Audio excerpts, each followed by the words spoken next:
तो hello guys, welcome.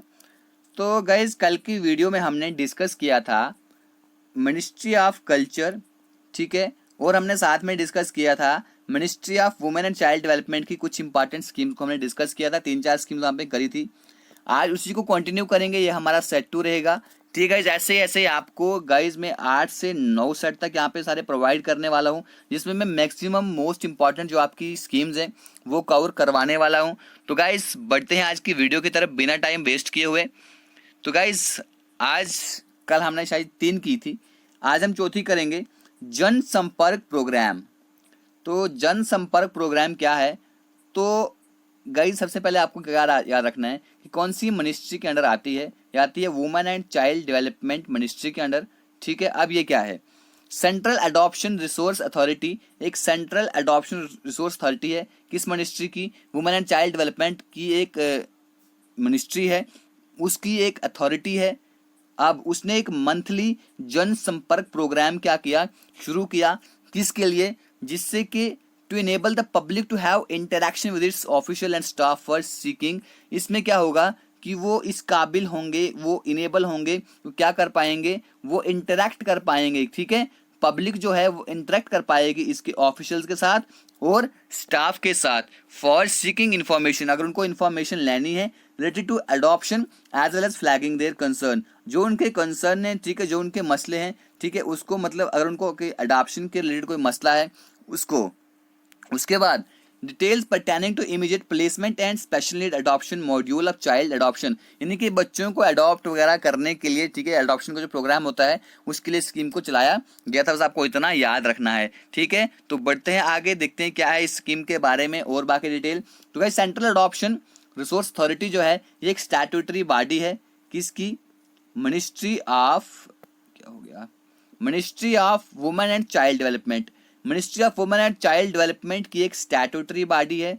It's function as a nodal body for adoption of Indian children, ठीक है। अगर India के बच्चों को, ठीक है, जो अनाथ आश्रम वगैरह होते हैं वहां से बच्चों को अगर किसी ने क्या करना है, अडॉप्ट करना है, गोदी लेना है, ठीक है, तो क्या करते हैं वो यहाँ पर जाते हैं। कारा जो है यानी कि सेंट्रल अडॉप्शन, गाइज आपको ये फुल फॉर्म पूछ सकती है कि बताओ भाई कारा की फुल फॉर्म क्या है? तो सेंट्रल अडॉप्शन रिसोर्स अथॉरिटी इसकी फुल फॉर्म है, ठीक है। अब किसके अंडर ये मिनिस्ट्री आती है? ये किसके अंडर आता है? ये आता है ministry of women and child development के अंडर। इसका फंक्शन जो है as a nodal body for adoption of Indian children, India के बच्चों को क्या करना, उसको अडॉप्ट करना। And is mandatory to monitor and regulate in country and inter country adoption.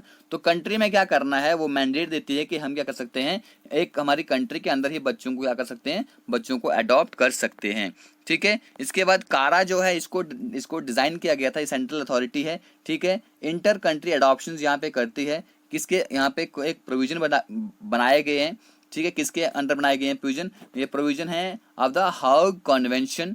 इन हाग क्या है गाइस? ये कैपिटल है नेदरलैंड की।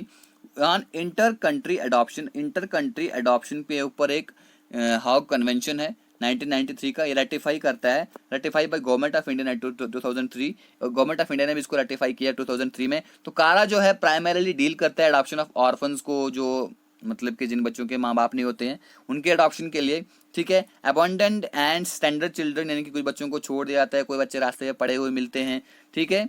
जो अनाथ बच्चे होते हैं उन सब की यहाँ पे उनको उनके साथ जुड़ी हुई ये एक एजेंसी है, ठीक है।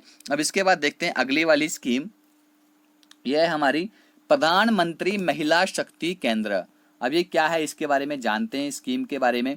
तो guys cabinet committee on economic affairs, इसने क्या किया, कैबिनेट कमेटी इकोनॉमिक अफेयर पे इसने अप्रूव किया प्रधानमंत्री महिला शक्ति केंद्र, ठीक है। स्कीम को कितने पीरियड के लिए? 2017-18 से 19-20 पीरियड के लिए इस स्कीम को इन्होंने क्या किया, अप्रूव किया।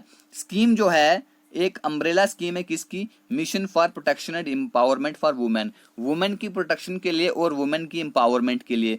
किसकी? ऑफ द यूनियन एंड ये जो हमारी वुमेन एंड चाइल्ड डेवलपमेंट की जो मिनिस्ट्री है उसका एक अम्ब्रेला स्कीम है, उसके अंतर्गत ये स्कीम आती है। इसका एम क्या है कि जो रूरल वुमेन यानी कि देहाती जो औरतें हैं उनको एम्पावर करना है, उनको स्किल डेवलपमेंट प्रोवाइड करना है, एम्प्लॉयमेंट प्रोवाइड करनी है, डिजिटल लिटरेसी उनको प्रोवाइड करनी है, हेल्थ एंड न्यूट्रिशन वगैरह, ये सब जो देहात की जो देहात की औरतें हैं उनको ये सब प्रोवाइड करना है। इसका एम जो होगा, देखो गाइस, कोई भी जो अगर स्कीम वगैरह शुरू होती है उसका कोई एम होता है, ठीक है। एम के साथ ही कोई चीज़ शुरू होती है। अब आपने कोई चीज़ शुरू की है, आपने पढ़ना शुरू किया है अकाउंट असिस्टेंट के लिए, तो गाइस आपका एम क्या है? अभी आपका एम यही है कि यार मुझे जॉब लेनी है। अब वैसे ही किसी स्कीम का भी एम होता है। अब इसका एम क्या था? ये था कि चाइल्ड सेक्स रेशियो जो है उसको हमने डिक्लाइन करना है, और survival and protection of the girl child, जो गर्ल चाइल्ड है उसको उसकी सर्वाइवल के प्रोटेक्शन के लिए हमें उसकी उस चीज़ को एंश्योर करना है, लोगों को इस चीज़ के बारे में अवेयर करना है, ठीक है। और उनकी एजुकेशन और एम्पावरिंग को क्या करना है कि जिससे उनको एजुकेशन मिले, वो एम्पावर हों, ठीक है, जिससे कि अपने पोटेंशियल को वो आगे चल के फुलफिल कर सके। और ये स्कीम जो थी ये एक ऐसा इंटरफेस प्रोवाइड करेगी रूरल वुमेन को, जिससे कि वो गवर्नमेंट को अप्रोच कर सके, इसके लिए for getting their entitlements and for empowering them through training and capacity building. तो उससे क्या करें, जिससे कि वो उनको ऐसा एंटाइटलमेंट हो, ऐसा टाइटल मिले और उनको वो एम्पावर कर पाएँ, किसके माध्यम से? ट्रेनिंग और कैपेसिटी बिल्डिंग के माध्यम से उनको वो क्या कर पाएँ? एम्पावर कर पाएँ, ठीक है गाइज। इसके बाद क्या था, इस स्कीम के जरिए से क्या हुआ, गवर्नमेंट ने प्लान क्या किया कि वो 115 जो मोस्ट बैकवर्ड डिस्ट्रिक्ट है हमारी कंट्री की, उसमें 920 महिला शक्ति केंद्र को बनाया जाएगा, मतलब प्लान करने की कोशिश की। तो नेशनल लेवल पे क्या हुआ कि महिला शक्ति केंद्र जो है वो प्रोवाइड करेगी डोमेन बेस्ड नॉलेज प्रोवाइड करेगी, ठीक है। वाइल एट स्टेट लेवल पे क्या करेगा, ये कैटर करेगी उस सब चीज़ को संभालेगी जो स्टेट के रिसोर्स होंगे, centre for women that will provide technical support जो है प्रोवाइड करेगी किस इश्यू पे, related to women at district and block level centre पे। वुमेन जो होंगी उसको ब्लॉक लेवल सेंटर पे और डिस्ट्रिक्ट लेवल सेंटर पे, यानी कि कोई भी टेक्निकल इश्यूज जो है उनको टेक्निकल सपोर्ट जो है वहाँ पे प्रोवाइड करी जाएगी। इसके बाद क्या है गाइज, अगली स्कीम है हमारे पास सब स्कीम्स अंडर अम्ब्रेला स्कीम। अब कुछ सब स्कीम्स होती हैं, कुछ एक स्कीम के अंदर दूसरी स्कीम जब आ जाती है उसे कहते हैं सब scheme. Integrated child development services ICDS। अब ये क्या स्कीम है, पढ़ते हैं स्कीम के बारे में। तो कैबिनेट कमेटी जो है इकोनॉमिक अफेयर ने इसको भी अप्रूवल दिया कि हम आंगनवाड़ी सर्विसेज जो हैं, ठीक है, ये जो आंगनवाड़ी सर्विसेज की स्कीम जो है, आंगनवाड़ी सर्विसेज हो गई, स्कीम पर एडोलसेंट गर्ल्स हो गई, child protection services and national creche system, creche के छोटे छोटे बच्चे जो होते हैं उसको करेगी कब तक, 3/11/2018 तक। उसके बाद ये सब स्कीम है किस, एक अम्ब्रेला स्कीम है इंटीग्रेटेड चाइल्ड डेवलपमेंट सर्विसेज। उस स्कीम के अंदर अगर आपको पूछा जाए कि इंटीग्रेटेड चाइल्ड डेवलपमेंट सर्विसेज के अंदर कौन सी स्कीम आती है, आपको बताना है आंगनवाड़ी सर्विसेज आ जाती हैं, scheme for adolescent girls, child protection services and national creche schemes, ठीक है, ये सब ICDS स्कीम के अंदर आ जाती हैं। तो गाइस इनका एम क्या था इन स्कीम्स का, तो आंगनवाड़ी का देखते हैं क्या एम था, अलग अलग से इनके एम्स देखेंगे हम। तो आंगनवाड़ी सर्विस का जो ICDS सर्विसेज है, इसका था कि होलिस्टिक डेवलपमेंट जो है, बच्चे जो होंगे 6 साल से छोटे जो होंगे उनको एक होलिस्टिक डेवलपमेंट, उनकी अच्छी तरीके से उनकी डेवलपमेंट होगी। एंड इस beneficiary are children of this age group. और इसके बेनिफिशरीज को क्या मिलेगा, बेनिफिशरीज क्या होते हैं जिनको लाभ मिलता है। और क्या होगा, प्रेग्नेंट वुमन और लैक्टेटिंग मदर को क्या मिलेगा, यहाँ पे होलिस्टिक उनकी डेवलपमेंट अच्छे से होगी, इसलिए आंगनवाड़ी सर्विसेज बनाई गई थी। उसके बाद स्कीम फॉर एडोलसेंट गर्ल्स। अब एडोलसेंट गर्ल के लिए यहाँ पे एक स्कीम है। अब ये क्या स्कीम थी कि उनको फैसिलिटेट करना, उनको एजुकेट करना, एम्पावर करना, किसको, एडोलसेंट गर्ल्स को, जिससे कि वो इस काबिल बन सकें कि वो आगे चल के सेल्फ रिलायंट बन सकें, सिटीजन्स को इसके बारे में अवेयर करें, मतलब कि लोगों को क्या करना है, अवेयरनेस को प्रमोट करना, लोगों को जागरूक करना हेल्थ के बारे में, हाइजीन के बारे में, साफ सफाई के बारे में, न्यूट्रिशन के बारे में, mainstreaming out of the school ages, ठीक है, जो स्कूल के एजेस होंगे उसको मैन स्ट्रीम में लाना into the formal non formal education and providing information guidance about existing public services. यानी कि जितनी पब्लिक सर्विसेज है, यानी कि हर एक चीज़ के बारे में लोगों को क्या करना है, एडोलसेंट गर्ल्स को इन स्कीम निकाली गई, जिससे कि उनको एडोलसेंट मतलब जो लड़कियां हैं उनको अच्छे से क्या किया जाए, सेल्फ रिलायंट बनाया जाए, ठीक है। और उनको हेल्थ के बारे में, हाइजीन के बारे में, किस तरह से उनको अपनी हाइजीन का ध्यान रखना है, वो सब इसके अंदर बताया जाएगा। इसके बाद चाइल्ड प्रोटेक्शन सर्विसेज के अंदर क्या होगा,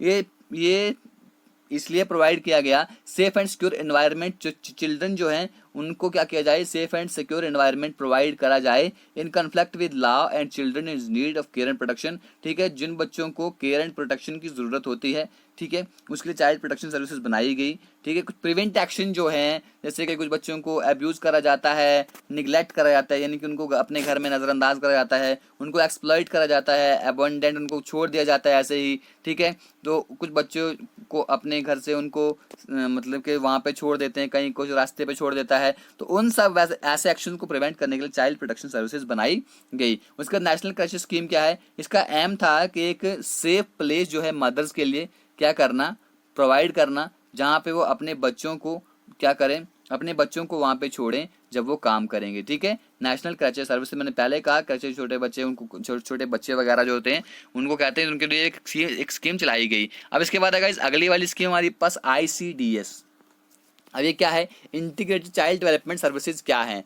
इंटीग्रेटेड चाइल्ड डेवलपमेंट स्कीम जो है ये एक सेंट्रली स्पॉन्सर्ड स्कीम है। इसको स्टेट और यूटी जो है वो इसको इम्प्लीमेंट करती हैं। इसको 2 अक्टूबर 1975 को लॉन्च करा गया था। इसके कुछ ऑब्जेक्टिव्स हैं, देखते हैं क्या ऑब्जेक्टिव हैं। कि न्यूट्रिशनल एंड हेल्थ स्टेटस जो है चिल्ड्रन का एज ग्रुप 0 से 6 साल तक, उसको क्या करना है, इम्प्रूव करना है। मोर्टेलिटी को, मॉर्बिडिटी को, मॉल न्यूट्रिशन को और स्कूल ड्रॉप आउट को कम करना है। मैं समझाता हूँ। मॉर्टेलिटी क्या होता है गाइस, मॉर्टेलिटी होता है यानी कि जब क्या होता है, जब बच्चे पैदा होते हैं उस वक्त बच्चों की माँ की डेथ होती है। ठीक है, इसलिए वक्त उनकी जो न्यूट्रिशन है उसको बढ़ाया जाएगा। माल न्यूट्रिशन, कुछ बच्चे कुपोषण के शिकार होते हैं जिनको बराबर न्यूट्रिशन नहीं मिलता है। स्कूल ड्रॉप आउट, और कुछ स्कूल ड्रॉप आउट जो है वो भी कम करना है यहाँ से। यानी कि जो बच्चे स्कूल छोड़ देते हैं जब छोटी छोटी एज में, बच्चों को अगर अच्छे तरीके से उनको पूरा सिस्टम नहीं मिलता है, कपड़े नहीं मिलते हैं यानी कि अच्छे ढंग से, ऐसा भी होता है। तो गाइस इसमें इसके अंदर और क्या था, promote policy coordination and implementation for promoting child development. Child development को प्रमोट करने के लिए क्या करना, इन्होंने क्या किया, इन्होंने सोचा, इन्होंने ऐसा एम बनाया, इसे ऑब्जेक्टिव रखे कि जिससे वो क्या करेंगे, प्रमोट करेंगे किसको, पॉलिसी कोऑर्डिनेशन को, और इसको इम्प्लीमेंट करेंगे बच्चों की डेवलपमेंट के लिए। और क्या करेंगे, वो एक एडिक्वेट ऐसी फाउंडेशन बनाएंगे जिससे कि psychologically, physically, socially well being बनाया जाए चिल्ड्रन को, बच्चे को साइकोलॉजिकली, फिजिकली और सोशली क्या बनाया जाए, एक अच्छा इंसान बनाया जाए बच्चे को। इसलिए स्कीम इन्होंने शुरू की थी। तो इस स्कीम के अंडर क्या होता है, क्या सर्विसेज मिलती हैं, सप्लीमेंट्री न्यूट्रिशन मिलता है, यानी कि जो न्यूट्रिशन एक तो होता है उसके ऊपर और उनको सप्लीमेंट्री न्यूट्रिशन दिया जाता है। Pre school and non formal education होती है। उसके बाद फॉर्मल एजुकेशन नहीं होती है, जैसे कि उनको वहाँ पे क्लास वगैरह में नहीं चढ़ाते हैं, बल्कि नॉन फॉर्मल एजुकेशन छोटे बच्चों की तरह वहाँ पे सिखाया जाता है। एप्पल, एडबल के लिए एप्पल वगैरह, मतलब जो भी छोटी चीज़ें वहाँ पे सिखाई जाती हैं। ठीक है, उसके बाद न्यूट्रिशन एंड हेल्थ एजुकेशन पे ध्यान दिया जाता है, इम्यूनाइजेशन पे, हेल्थ चेकअप्स पे उनके वहाँ पे करे जाते हैं। इसके बाद है गाइज हमारा referral services through anganwadi centres. Anganwadi centre के साथ वहाँ पे रेफरल सर्विस किए जाते हैं for children below 6 year of age. 6 साल से छोटे बच्चों को वहाँ पे रखा जाता है। As well as to pregnant women and lactating mother. Lactating mother क्या होती है, जो औरतें बच्चों को दूध पिलाती हैं। ठीक है, उनको यहाँ पे रेफरल सर्विसेज दी जाती हैं। ठीक है, अगली जो स्कीम है वो है साखी वन स्टॉप सेंटर्स। अभी क्या है गाइज, इसको पॉपुलरली नोन एज साखी कहा जाता है। ठीक है, इस प्रोग्राम को इम्प्लीमेंट किया जा रहा है सिंस 1 अप्रैल 2015, यानी कि 2015 से ये स्कीम शुरू हो गई थी 1 अप्रैल से। ठीक है, अब इस स्कीम के अंदर क्या होता है, स्कीम का मकसद है कि फैसिलिटेट करना, किसको फैसिलिटेट करना, यानी कि एक्सेस हो, इंटीग्रेटेड रेंज ऑफ सर्विसेज हो, इससे मेडिकल एड लोगों तक पहुंचे। ठीक है, इसके बाद पुलिस की लोगों को हेल्प मिले, लीगल एड हो। ठीक है, कानूनी कार्रवाई में लोगों की वो की जाए। उसके बाद साइकोलॉजिकली लोगों को काउंसिल किया जाए। कुछ लोग कहते हैं यार मुझे मेंटल ट्रॉमा है, मुझे फलाना है, ढिंकाना है, मुझे मैं प्रॉब्लम से जूझ रहा हूँ, मुझे स्ट्रेस आ रहा है, टेंशन हो रही है, तो क्या उनको लोगों को साइकोलॉजिकल काउंसलिंग भी करी जाए। उसके बाद टेम्परेरी सपोर्ट सर्विसेज दी जाए वुमेन्स को, जिनके मतलब कि जिन औरतों पे अत्याचार होता है उनको टेम्परेरी सपोर्ट सर्विसेज भी दी जाएं। तो साकी वन स्टॉप सेंटर इसलिए बनाए गए थे। स्कीम के अंदर क्या है, ये इन्विसेज किया जाएगा कि वन स्टॉप सेंटर जो होंगे across the country in a phase manner, और इसको एक फेज मैनर में, जैसे कि पहले फेज 1 होगा, फेज 2 होगा, फिर फेज 3 होगा, इस तरह से क्या करा जाएगा, फेज मैनर में इसको सेटअप करा जाएगा, यानी कि वन स्टॉप सेंटर्स को। ठीक है, ये फोकस करेगा किस पे, मल्टी सेक्टोरल रिस्पॉन्स मिले to violence face by women. औरतें जितना भी क्या करती हैं, औरतें मतलब हर एक सेक्टर में, चाहे वो अगर कहीं काम करती हैं वहाँ पे उनको कोई प्रॉब्लम हो रही है, अगर अपने घर में कहीं प्रॉब्लम हो रही है, कहीं रास्ते में प्रॉब्लम हो रही है, यानी कि मल्टी सेक्टोरल रिस्पॉन्स यहाँ पे हो, जितना भी वायलेंस औरतों पे अगर कहीं भी वायलेंस होता है उस पर ज़्यादा फोकस करेगी। ठीक है, इसके बाद गाइज अगली स्कीम है हमारे पास नेशनल न्यूट्रिशन मिशन। तो गाइज क्या कहती है स्कीम, देखते हैं स्कीम के बारे में। तो गवर्नमेंट जो है अप्रूव किया है, गवर्नमेंट ने किसको, कि वो सेटअप करेगा नेशनल न्यूट्रिशन मिशन को to rein the malnourishment and stunted growth. Stunted growth क्या होता है, कुछ बच्चे जो होते हैं उनकी हाइट तो बढ़ जाती है लेकिन उस तरह से उनकी ग्रोथ डेवलपमेंट नहीं होती है। कुछ बच्चे जो हैं वो क्या रहते हैं, बौने रह जाते हैं, ठीक है, छोटे रह जाते हैं, उनकी हाइट नहीं बढ़ती है। तो क्या उसको क्या करने का, उसको खत्म करने के लिए, ठीक है, कुपोषण को खत्म करने के लिए ये सब गवर्नमेंट ने नेशनल न्यूट्रिशन मिशन स्टार्ट किया था। इसके अंडर क्या होता है, नेशनल न्यूट्रिशन मिशन जो है ये एड्रेस करेगा 3 एस्पेक्ट्स में। The food that should be given to a rain in stunting, ठीक है, स्टंटिंग में यानी कि जो छोटे बच्चे रह जाते हैं, ठीक है, उसमें उनको कैसा खाना दिया जाना चाहिए। अंडर न्यूट्रिशमेंट में किस तरह का खाना उनको मिलना चाहिए। लव बर्थ वेट, यानी कि जब बच्चे होते हैं उनको कितना वेट होना चाहिए, अगर उनका वेट कम है तो वो क्यों है, वो भी वहाँ पे बताया जाता है। और एनीमिया, एनीमिया होता है जब किसी में शॉर्टेज ऑफ ब्लड होता है, ठीक है, किसी में खून की कमी होती है, उसको हम एनीमिया कहते हैं। तो इस तरीके से मतलब कि क्या क्या खाना बच्चों को, मतलब कि लोगों को दिया जाना चाहिए इस मिशन के तहत। तो गवर्नमेंट जो है वो टारगेट कर रही है कि इसको रिड्यूस करेगी 2% a year in stunting. Stunting में 2% वो कमी लाएगी, अंडर न्यूट्रिशन में यानी कि माल न्यूट्रिशन में 2% कमी लाएगी, और low birth weight among 100 million people. 100 million people में वो 2% एक साल में इस चीज़ में कमी लाएगी। स्टंटेड बच्चे नहीं होंगे, अंडर न्यूट्रिशन बच्चे नहीं होंगे, लो बर्थ वेट नहीं होगा, ठीक है, जितना वेट होना चाहिए बच्चे का उतना वेट होगा। तो आल्सो इसका ये मकसद भी है कि अनीमिया को रिड्यूस करना किसके बीच में, अमंग जो यंग चिल्ड्रन है उनमें, ठीक है, women and adolescent girls by 3% a year. तो इसका ये मकसद भी था कि एनीमिया जो है, देखो औरतों में क्या होता है, उनको मेंस्ट्रुअल साइकिल होते हैं, तो वहाँ से उनका जो है ब्लड जो है उसकी उनमें कमी आती रहती है, ठीक है, उसमें इसलिए उनको एनीमिया की ज़्यादा प्रॉब्लम जो है औरतों में ही आती है। इसलिए इसका मकसद ये बनाया गया कि एनीमिया को जो है यंग बच्चों में, औरतों में या एडोलसेंट गर्ल जो हैं उनमें ही इसको 3% एक साल तक कम करा जाएगा। ठीक है, ये नेशनल न्यूट्रिशन मिशन का एक मकसद था। ठीक है, ये मिशन जो है इसमें कुछ बाकी कंपोनेंट भी आएंगे, जैसे कि आईसीटी, मतलब कि लोगों को इन्फॉर्मेशन की जाएगी, और कम्युनिकेशन टेक्नोलॉजी यहाँ पे होगी। ठीक है, रियल टाइम मॉनिटरिंग सिस्टम होगा, इंसेंटिवाइज किया जाएगा, ठीक है, इंसेंटिव दिए जाएंगे किसको, स्टेट और यूनियन टेरिटरीज को, जिससे कि वो अपने टारगेट को पूरा कर सकें। सोशल ऑडिट्स होंगे यहाँ पे, and setting up of nutrition resource centre, और न्यूट्रिशन रिसोर्स सेंटर को सेटअप करा जाएगा। अब इम्प्लीमेंटेशन किस तरह होगी यहाँ पे, under NMM national nutrition mission के अंडर क्या होगा, मिनिस्ट्री जो है women and child development and health and family welfare की, उसके अंडर क्या होगा कि वाटर एंड सैनिटेशन जो है वो साथ में काम करेगी। मिशन जो है ये एक अपेक्स बॉडी यहाँ पे फॉर्म करेगा, दैट वुड फिक्स टारगेट, जो टारगेट को फिक्स करेगी एंड मॉनिटर करेगी, सुपरवाइज करेगी, और न्यूट्रिशन को मतलब बताएगी किस तरह से न्यूट्रिशन लोगों को देना है। ठीक है, उसके बाद इम्प्लीमेंटेशन जो स्ट्रैटेजी होगी वो किस पे बेस होगी, इंटेंस मॉनिटरिंग पे, वहाँ पे अच्छे तरीके से उसको मॉनिटर किया जाएगा। ठीक है, इस तरह से मतलब ग्रास रूट लेवल पे इसको अच्छे से इसको मतलब के लोगों को न्यूट्रिशन के बारे में समझाया जाएगा, किस तरह से उनको लोगों को न्यूट्रिशन लेना है, क्या क्या खाने में खाना है, प्रॉब्लम्स को अगर किसी प्रॉब्लम से जूझ रही हैं उस प्रॉब्लम को ओवरकम कैसे करना है, उस प्रॉब्लम को टैकल कैसे करना है, तो ये सब इस चीज़ के अंदर बताया जाएगा। तो गाइज ये थी हमारी, इसे हमने मिनिस्ट्रीज में डिवाइड किया अपनी स्कीम्स को। ठीक है, मिनिस्ट्री वाइज पढ़ेंगे। तो guys ministry of culture and ministry of women and child development की इंपॉर्टेंट जो स्कीमें थी वो मैं आपको कवर करवा चुका हूँ। तो अगली वीडियो में डिस्कस करेंगे हम अपने सेट 3 में अलग स्कीमें डिस्कस करेंगे, जो बाकी अलग मिनिस्ट्री की होगी तो हम देखेंगे कि कौन सी मिनिस्ट्री हम कल डिस्कस करेंगे। तो guys thank you, God bless you all as always.